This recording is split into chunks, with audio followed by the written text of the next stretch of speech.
I believe that we've weaponized our own healing against ourselves personally as a human being. Your struggles don't prove you're doing it wrong. They prove that you're alive. They prove you're feeling. They prove you're human. I want you to consider, what if spiritual success isn't about becoming a better version of yourself? The worst one is when we have a conflict with our partner. And instead of just dealing with the actual conflict, we turn it into a dissertation. The most spiritual thing to do when you're having a hard time is just survive, isn't it? What if you treated your spiritual journey not like a performance review, but like... Hey there, conscious seekers. Welcome back to HDL Podcast. I'm your host, Jason Rigby, your discerning guide to modern spirituality. And guys, no guru required. If you're watching on YouTube, you can see me here, and I want to be direct to the camera today because what we're diving into requires a lot of eye contact, that human connection. If you're listening on audio, whether it's while you're driving or making dinner, imagine us sitting across from each other at a coffee shop, because this conversation needs to be deeply personal. Today, we're tackling something that I've never heard discussed, honestly, especially in the spiritual new age space. When your spiritual growth becomes a form of self-abuse, what does that look like? When your inner work transforms from healing into another way to berate yourself for not being involved enough, another way to, just have that self-abusive, I have to perform even in my spirituality. And before we go deep, I want to be crystal clear. This isn't anti-spiritual growth. I'm not here to dismiss the profound value of shadow work or inner work, but I am here to call out something that I see constantly in our community. And I can be just as guilty. If you go back to previous episodes, I'm probably just as guilty as this as anyone else. I'm going to share a personal story of where I came into a realization of that a few weeks ago. But I believe that we've weaponized our own healing against ourselves personally as a human being. Last week, I received a DM, and it kind of stopped me in my tracks. I get a lot of DMs from you guys, and I appreciate that, and encourage you guys to do that on Instagram. You can leave a comment on YouTube, whatever it is. A listener, we're going to call her name Sarah, wrote, she said, I've been doing shadow work for 2 years, meditating daily, journaling, therapy, breath work, the whole thing. But I hate myself more now than when I started. Every time I notice a trigger or judgment, I spiral into shame about not being healed enough.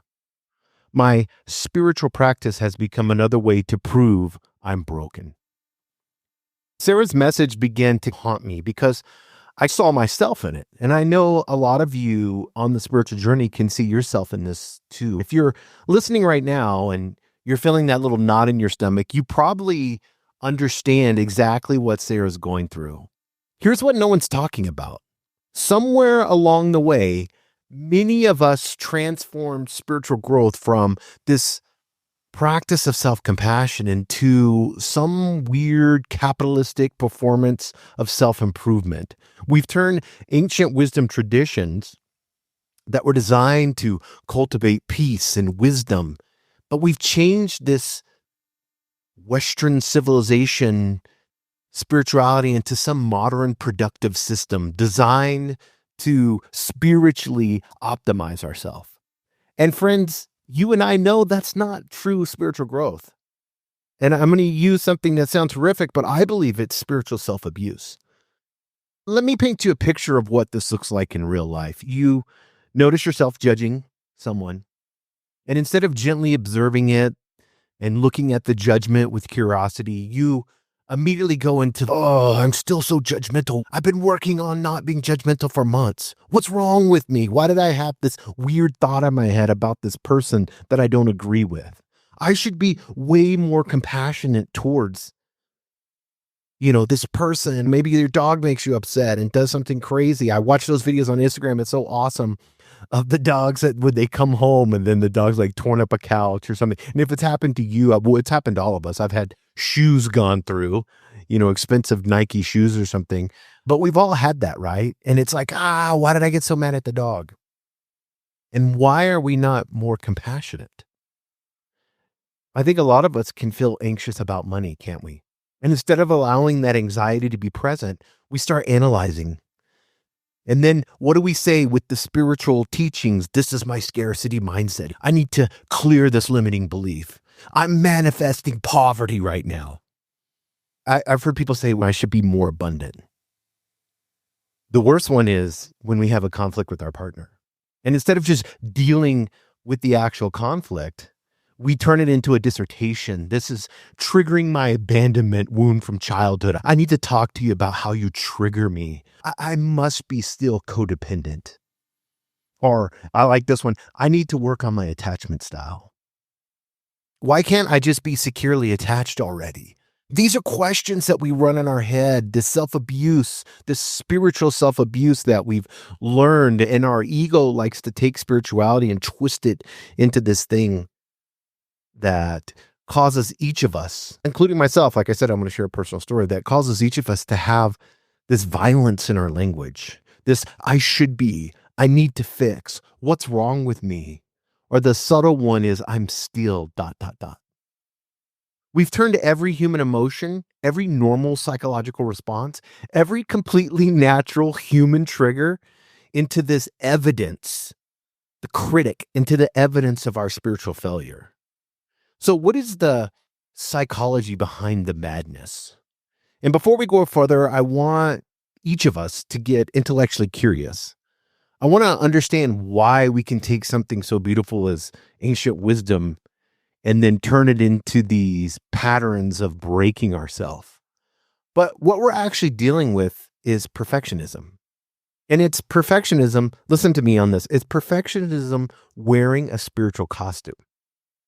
Brene Brown, Thomas Coran, they talk about this as having a high standard, but the high standard is in the envelope, but the actual envelope in and of itself is fear. Specifically the fear that we're not perfect. The fear that, this is the one I struggle with, that I'm not worthy. I'm not worthy of the love. I'm not worthy to belong. And in traditional perfectionism, we might obsess over our career achievements. Maybe we're looking on Instagram and we're like, well, I don't look like that. Or it's productivity. I didn't do that much today. And that's traditional perfectionism. But in spiritual perfectionism, we obsess over our EQ, emotional regulation, our consciousness level. Where am I vibrating at? And our healing progress. How much shadow work have I done? But here's the thing that makes spiritual perfectionism even more insidious. It disguises itself as self-improvement. And when it's in that disguise, it feels virtuous. And our culture now worships optimization. And what I call spiritual optimization feels like the highest form of that worship. I fell into this trap when I first discovered meditation and shadow work with therapy.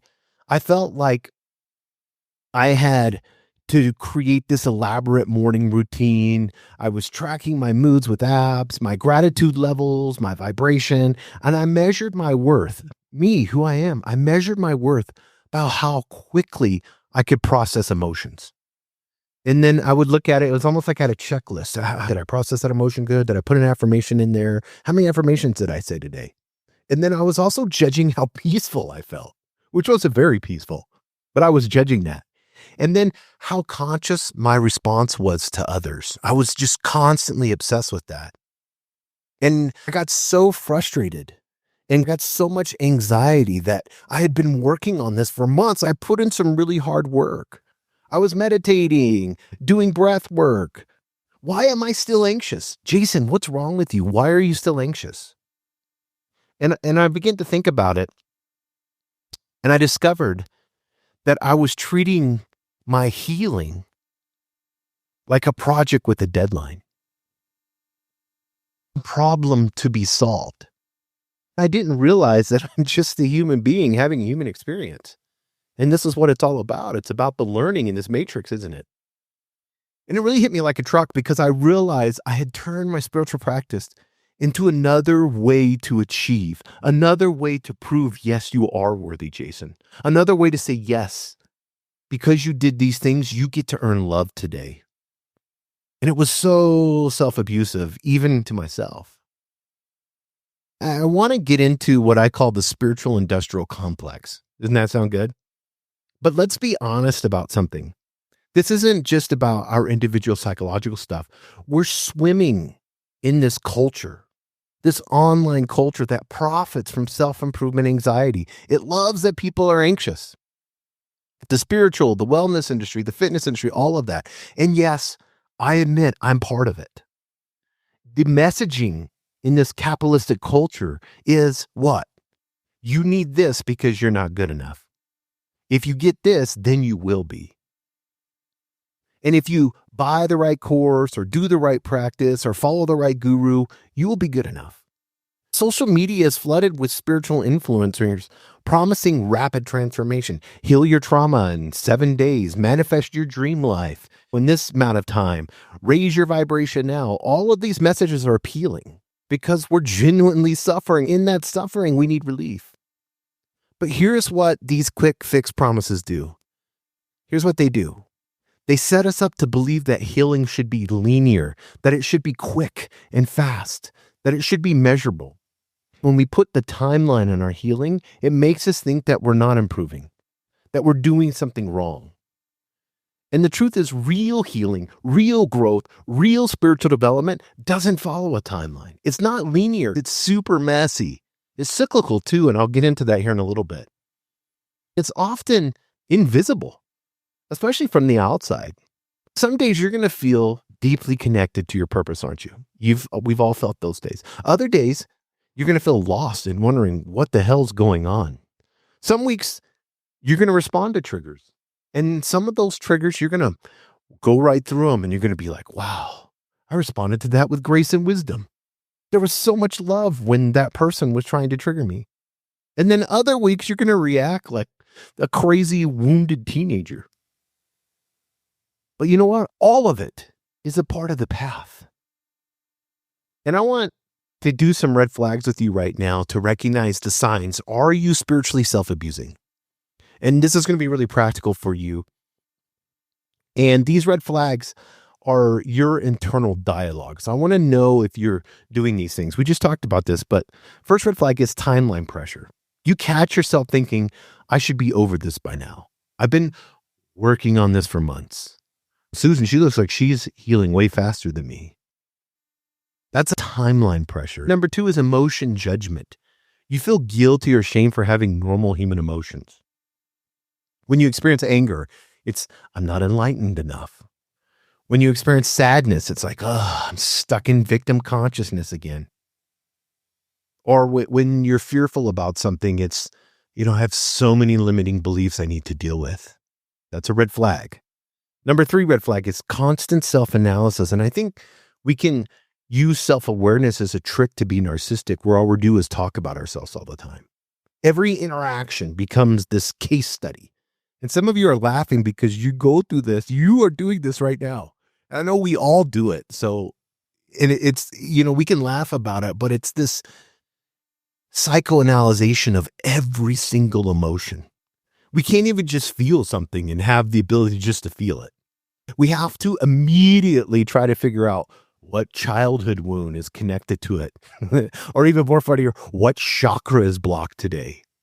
That's this constant self-analysis. And red flag number 4 is spiritual gaslighting. You dismiss your legitimate needs or feelings with spiritual concepts. And this one's a sad one because I watched a YouTube video with this spiritual guru, and this lady, she was talking about like her son had gotten ran over in a car and that she shouldn't be bothered by it. That if she was truly detached, she wouldn't feel emotions for that. She said that if she was really practicing acceptance with the universe, this wouldn't upset her. This is her son. You can't dismiss that. That's spiritual gaslighting, guys. And if you're doing that, I want you to allow those emotions to flow through you. The spiritual work becomes when those emotions are handled with grace and wisdom. That's the spiritual work, and allowing them to come up, to flare up, not stamp them down every single time. I'm always reminded of I love really good coffee, and with emotions, I always think of that little stamper they have with the espresso. You guys have seen that, and they hold the little thing and then stamp it down, and that coffee gets really compact. That's what happens to our emotions when we do spiritual gaslighting. Then red flag number 5 is comparison consciousness. You measure your spiritual progress against others. You look at someone who seems, oh my God, look at them. They're so peaceful. They're so awakened. A lot of times it's just the way they dress, the way that bougie spiritual people are dressing now. And, they got the beads and the necklaces and the hats. They look so much more healed. And then what it does is with that comparison, like on Instagram or whatever it may be, the immediate response is feeling inadequate. So we're comparing other people's consciousness. We have no idea where they're at. And we've seen that with spiritual gurus, haven't they? There's Netflix shows on this where we think their level of consciousness is so high. And then we see they're embezzling money. They're taking advantage of people sexually. Like the list goes on and on. And if any of these flags resonate with you, I want you to first just breathe. Because you know what? You're not broken. You're not spiritually deficient. You're human. You're trying to grow in a culture that has how do you say that word? Didn't pronounce it right. The normal human experience of struggle. That's all it is. It's normal. I want to get into the antidote. So how do we return to genuine spiritual growth instead of this spiritual self-abuse? I think it starts with something radical. It's treating yourself like someone you actually care about. It sounds so simple, doesn't it? For me, a really good practice is the best friend test. Before I get the ego that wants to play the spiritual guru with self-criticism, I have to ask myself this. Would I say this to my best friend? If my best friend came over right now feeling anxious, would I say, well, you should be over this by now? Goodness gracious, best friend, you've been working on this for months. Of course not. What would I do? If your best friend did that right now, what would you do? You would offer compassion, wouldn't you? You would offer understanding. Maybe even validation that anxiety is hard, isn't it? It's so freeing when you begin to kind of just feel loose and just start accepting all of this. It already feels good, doesn't it? So why not speak to yourself as you would your best friend? Why not have that same tone? Another practice I do is sacred ordinary. I honor the spiritual value of ordinary human experiences. Going to the jungle and doing ayahuasca, that's amazing. But feeling angry, that's not spiritual failure. It's just information. Being sad isn't evidence of low vibration. It's a natural response to loss. Maybe you've gone through a breakup and there's disappointment. Every emotion, every struggle, every setback, this is so important, guys. It's sacred data about your human experience. It doesn't need to be fixed with this certain thing or this certain trip, spiritual trip, or this conference or this course. And those things are great information. They help you organize. I'm not being mean to any of that, and I want you guys to understand that. But if we're immediately going to, I need to fix this, I need to transcend this, I need to optimize this, and I want to do that so that this goes away, then we have a problem. The sacred ordinary is what we need. That's the data, the sacred data that we have that shows that, oh, okay, this is learning for me. Let me accept this sadness that I have for this breakup with this person that I thought was different than what they are. And they hurt my feelings. And so I'm going to look at those feelings. I'm going to accept them. And I'm going to understand them. I know it's going to take me a couple months to get over this. In the meantime, I'm going to give myself grace. I'm going to treat myself. I'm going to go do a spa day. I'm going to relax more. Maybe I'll sleep more. I'm going to drink tea at night. I had heard somebody do this before where they had breakup rituals, where they understood that this is a time of healing. What does that look like when I'm showing grace to myself? To show love to myself. And maybe it's a time of hibernation. And then practice number 3 is process over progress. Shift your focus from, am I healed yet? Did I show up today? Instead, measure how much you've changed. And then appreciate that you're willing to feel, to sit with discomfort, to stay curious about the inner world, who you are. Living that human experience. And this is the willingness that we each have and the ability to engage with our inner life, even when it's messy. That's the spiritual practice. And then I think We always can look to nature. I love hiking. I live here in Santa Fe, New Mexico, and it's so beautiful. I always post pictures of my hikes because nature just blows me away. But there's a seasonal spirituality, isn't there? And we need to accept that in our spiritual life. Like everything in nature, it has seasons, doesn't it? There'll be times of growth. There's going to be times of rest. There's going to be times of death and decomposition. But in that, there's times of rebirth. We're not made to be in spring consciousness all year around. It's not healthy. If you put tons of sun on a plant and have it stay at one temperature constantly, it burns the plant out. It needs the season. The trees need to have that. And sometimes the most spiritual thing you can do is to hibernate, isn't it? Sometimes the most spiritual thing to do when you're having a hard time is just to survive, isn't it? I want you to consider, what if spiritual success isn't about becoming a better version of yourself? What if it's about becoming more of who you are? What if the goal isn't to eliminate all your triggers, but to respond to them with increasing kindness and love? What if it's not about never feeling afraid, but about feeling afraid and in that moment staying open? What if it's not about achieving some enlightened state, but about finding peace in this imperfect humanity? Because each and every one of you, you're not a project to be completed. You're not a problem to be solved. You're a human being that's worthy of love and belonging, exactly as you are right now in this present moment. Whether you have wounds, fears, triggers, all of it. And none of it disqualifies you from spiritual growth. Your anxiety doesn't make you any less of a person. Your anger doesn't make you unenlightened. Your struggles don't prove you're doing it wrong. They prove that you're alive. They prove you're feeling. They prove you're human. And I said this before, but I'm going to say it again. Being human is fully mess. It's authentically human. It's crazy. And being yourself is the most spiritual thing that you can be. So let's bring this home. I want to give you some concrete ways to shift your relationship with your spiritual practice. I want to show you self-love and what that looks like instead of self-abuse. Reframe your language. Instead of, I need to work on this, I'm learning about this, I should be over this, I'm still growing with this, what's wrong with me? What's this trying to teach me? We need to begin to start reframing that language. And how we do that is to set compassionate boundaries with spiritual content. I know a lot of you are listening to spiritual teachers, you're listening to me, and I know you consume a lot of content, but sometimes that content can make you feel inadequate.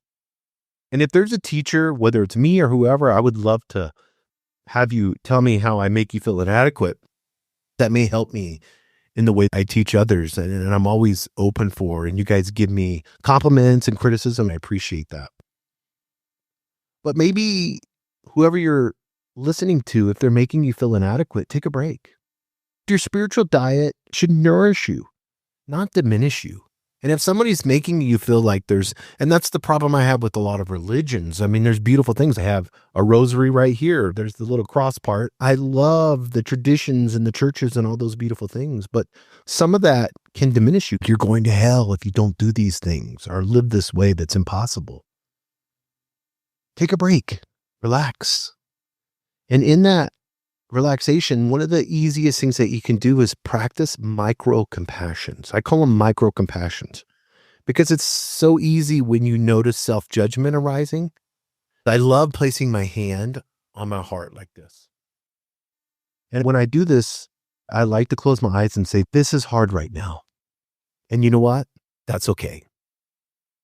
That's a micro compassion. It's a tiny gesture, but you know what it does? It interrupts this ego self-attack cycle. The critic can't handle that. And I encourage you to do that right now. Put your hand on your heart. Do this with me now. And say, this is hard right now. And that's okay. And just feel that. When you feel that acceptance, that's spirituality, guys. That's you living. And when you feel that, celebrate these small moments of awareness. Instead of only acknowledging big breakthroughs, really appreciate the small moments. Really appreciate when you notice a trigger and pause before reacting. When you choose kindness over being right. When you allow the person the freedom to be what you would consider to be wrong. When you feel your feelings without immediately trying to fix them. Those are small moments of awareness. That's spirituality. And before we wrap up, I told you I was going to share something personal. I always like to because I'm working on this just as much as you guys are. I've been feeling really anxious lately and reactive and generally not very spiritually evolved at all. And the old me would have spiraled into shame. Like maybe I need to read more spiritual books. Maybe I need to do more. I need to do more meditation. Maybe I should start journaling more in my book. My vibration's not high enough and I need to work to get it back up again and then I'll be worthy. But instead I begin to practice what I shared with you today. And the simple of placing my hand on my heart and saying, Jason, you're having a hard time right now. And that's completely human. And you know what, Jason? You're still worthy of love and you're still on the path. And when I begin to do that, something beautiful happened. And it's making me emotional even right now, thinking about it. But this gentleness came over me. And that gentleness, it's just this gentleness of pure love. And when I offered myself that vulnerability, it created a space. And in that space, the anxiety began to move naturally through me. There was no resistance. There was no judgment. I just felt this super gentle, like, it's okay. It's good. We're fine. You're good. You don't need to do anything. And in that moment, when I felt that genuine gentleness, I was like, this is real spiritual practice. This is what it looks like. And it seems simple and it's not hard enough because we need to optimize.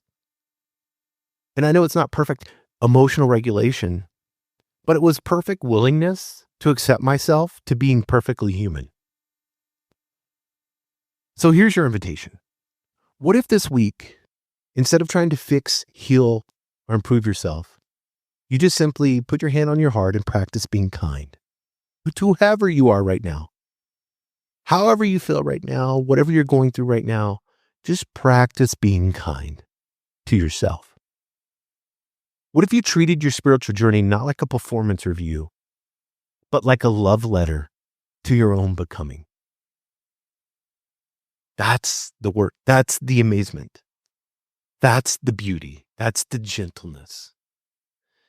And guys, if this episode resonated with you, I'd love to hear about it. Put your comment on YouTube, sharing one way you're going to practice spiritual self-compassion this week. If you're listening on audio, screenshot this episode. Tag me on Instagram or on HDL Spiritual Podcast. I want to know your takeaways. I want to know how it's helped you. Was there any transformation?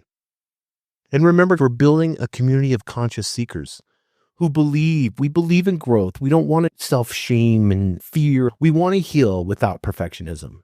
We want a spirituality without shame. If you haven't subscribed, make sure you do that. I want us to be a part of this community together. I want us to be messy, authentic, and completely human. And guys, take care of your beautiful, imperfect selves out there.